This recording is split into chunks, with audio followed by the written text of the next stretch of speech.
La palabra inmoral, según el diccionario Strong, viene del griego pornos, que significa fornicario, libertino y fornicaria.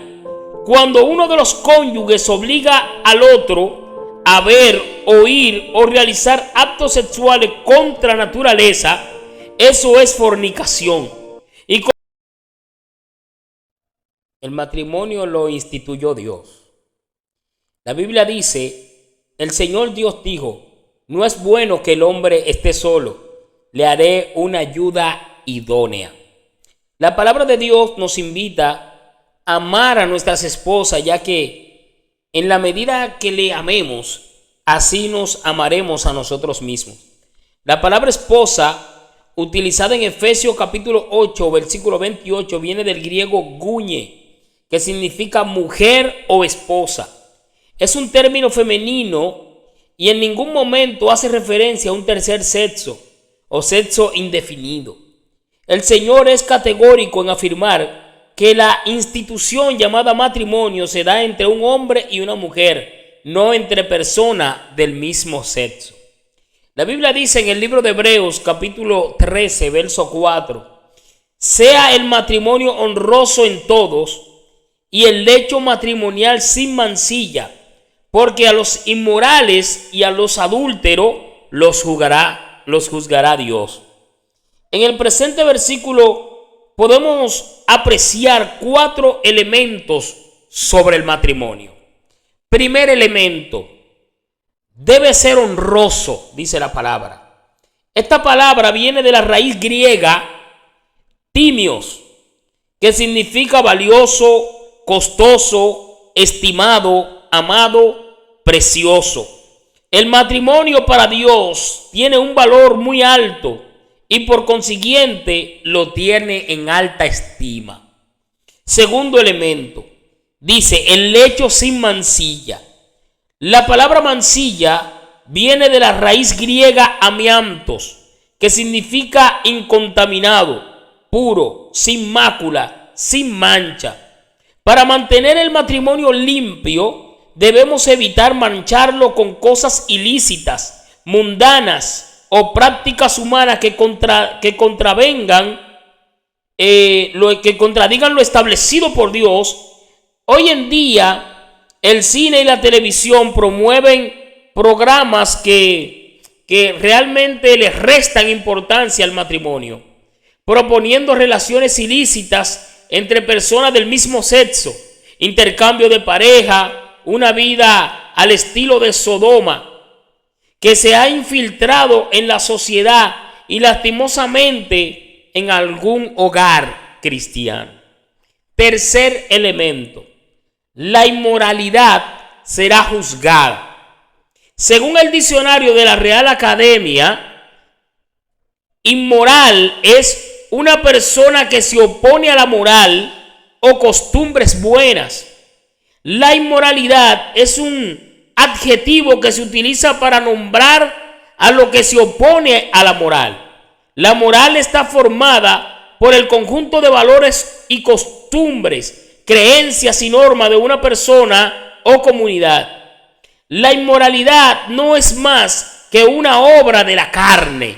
Eso lo podemos ver en Gálatas capítulo 5, versículo 19. La palabra inmoral, según el diccionario Strong, viene del griego pornos, que significa fornicario, libertino y fornicaria. Cuando uno de los cónyuges obliga al otro a ver, oír o realizar actos sexuales contra naturaleza, eso es fornicación. Y como hijos de Dios, tenemos la responsabilidad de preservar nuestra intimidad alejada de las prácticas perversas. Mateo capítulo 19, verso 9 dice, y yo os digo que cualquiera que se divorcie de su mujer, salvo por infidelidad, y se case con otra, comete adulterio. La mayoría de las Biblias traducen la palabra infidelidad, pero la traducción correcta es fornicación.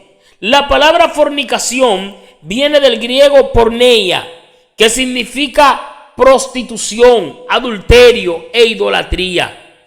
La fornicación es una complacencia ilícita de la lujuria que incluye pornografía. En otras palabras, podemos decir que es la mala conducta sexual aprendida del mundo.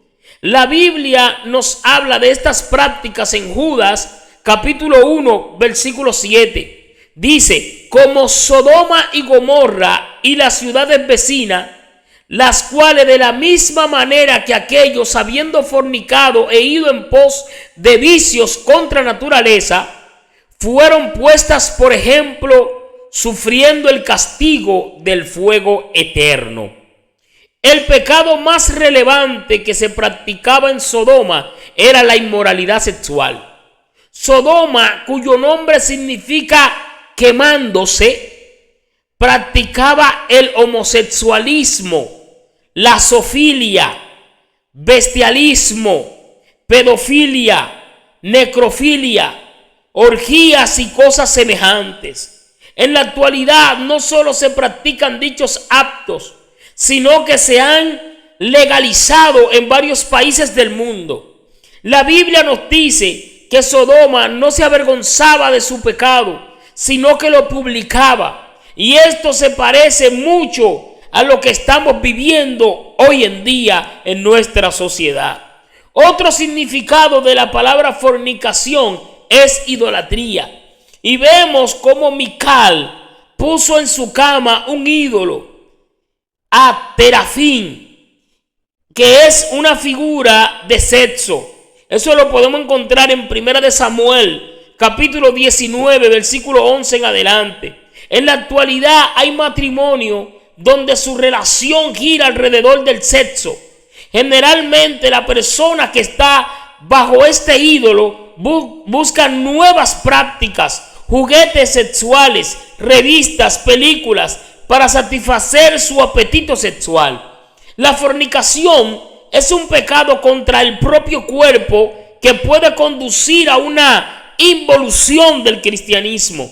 1 Corintios capítulo 6, versículo 18. La voluntad de Dios es que nos santifiquemos y nos apartemos de todo pecado de fornicación. Recordemos que quien confiesa su pecado y se aparta, de él adquiere misericordia. Es interesante notar cómo Dios corona al hombre. La Reina Valera en el libro de Proverbios capítulo 18 verso 22 dice: el que haya esposa halla el bien y alcanza la benevolencia de Jehová. Y para este tiempo es necesario crucificar la carne con sus pasiones y dejar que Dios termine en nosotros la obra que Él empezó. El Señor está interesado en prosperarnos, pero no puede venir prosperidad a nuestra vida si no sacamos todo pecado oculto. Es importante ministrarnos, acudir a un ministro si es necesario y confesar nuestro pecado, aunque nos avergüence. Y entonces vendrá la prosperidad que está decretada para nuestra vida. Por tanto, cualquiera que oye estas palabras, dice la Biblia en Mateo 7 del 24 al 25. Cualquiera que oye estas palabras y las pone en práctica, será semejante a un hombre sabio que edificó su casa sobre la roca, y cayó la lluvia, vinieron los torrentes, soplaron los vientos y azotaron aquella casa, pero no se cayó porque había sido fundada sobre la roca. Dios les bendiga.